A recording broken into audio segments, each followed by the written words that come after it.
¿Cuáles creen que son algunas implicaciones de una teología narrativa para nuestra vida diaria? Mm. Creo que las implicaciones son muy profundas, son inmediatas. Primero es, como mencionabas, Ruth, cómo nos vemos en medio de esta historia, cómo nos vemos, cómo nos ubicamos en medio de nuestra realidad cotidiana, cómo nos ubicamos en medio de nuestras familias, qué historias contamos acerca de nosotros y cómo nos vemos o cómo sentimos que nos ven otros y otras dentro de nuestros contextos. Y al mismo tiempo eso empieza a generar una forma de percibir cómo entendemos la manera en la que Dios ve nuestra historia y cómo nosotras vemos la historia de Dios en medio de nosotros. Pero al mismo tiempo nos lleva a ver el texto, a ver la Biblia de una forma distinta, porque entonces empezamos a ver la Biblia como un conjunto de narrativas y como una narrativa en muchos casos alternativa a historias bastante violentas. Por ejemplo, y no voy a profundizar mucho en esto, pero mencionaste, Ruth, el relato del origen, ¿no? De que está en el Génesis, ¿no? ¿A qué responde ese relato? Es un contrarrelato a las Exacto, historias violentas exacto. Ujú, de dioses ujú. que, por ejemplo, una de las que a las que responde inmediatamente es la historia de la creación desde la cosmogonía y cosmovisión babilónica, ¿no? Ujú, La historia del Enuma Elish, así se llama, y ujú. de la épica de Gilgamesh es una historia muy violenta. El mundo se crea a través de una familia de dioses que pelea con sus hijos y es el hijo Gilgamesh quien termina asesinando a su mamá y de las entrañas de su mamá se crea el universo y de la sangre de su mamá surge la humanidad. Y de repente tenemos, o sea, es una historia Terrible, espeluznante, ¿no? Es sí, terrible. Y de repente violenta. tenemos el Génesis, ¿no? En el principio creó Dios los cielos y la tierra. Y ahí es en donde inicia.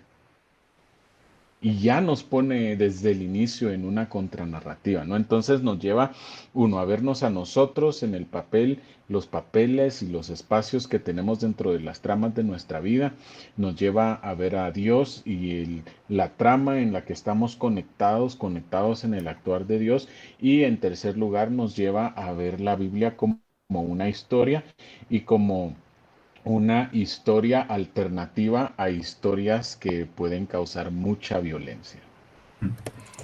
Sí, y creo que tremendo eso, ¿no? Porque la teología, existe quienes piensan que está por aquí la Biblia y los estudios de las ciencias bíblicas, por aquí la teología, por aquí la vida, y no hay una conexión entre ellos.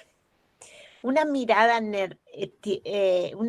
narrativa de la palabra y por lo tanto de la teología y conectado con eso de la vida, permite un diálogo entre estos campos que otras miradas no permiten. Entonces, una teología narrativa es reconocernos en ese gran relato que recorre desde el comienzo de todas las cosas hasta el clímax de la creación, en la nueva creación, en una relación restaurada entre la humanidad y nuestro creador. Esa comunidad creadora, Dios Padre, Hijo, Espíritu Santo, que como comunidad nos creó para la vida comunitaria, para relaciones saludables, sanas, vivificantes. Entonces, la implicación de una mirada teológica, narrativa de la teología para la vida diaria es que le da sentido a este trajinar, a veces la vida puede parecer rutinaria, pesada, complicada, dolorosa, pero si uno reconoce cómo esta cosita pequeña que es mi vida individual, mi familia, mi comunidad, mi sociedad, en realidad no es el fin de todo, sino que es una porción dentro de una trama vivificante, de una trama que da sentido a cada porción pequeñita. Entonces, cobra sentido, tiene pertinencia, tiene relevancia, tiene peso, vale. Este pedacito vale porque es parte de una trama mucho más grande que ella misma. Y creo que en un tiempo en que estamos medio a la deriva respecto al sentido de la vida, ¿para qué? ¿Para quién? ¿Por qué? Particularmente en medio de polarizaciones y extremas, de contraposiciones y conflictos y demás, uno tiene que preguntar, ¿y para qué? Bueno, una mirada narrativa del gran relato de Dios, una teología que reconozca la vinculación entre los elementos, esa trama nuevamente, como vos destacabas, Andrés. Eso le da sentido a lo particular. Entonces, creo que por ahí esas son las implicaciones. Es una mirada muy diferente a un andamiaje filosófico, conceptual, sistemático, donde como personas nos ponemos por encima de la palabra, de la Biblia, del relato bíblico. Aquí nos reconocemos como insertadas dentro de ese relato.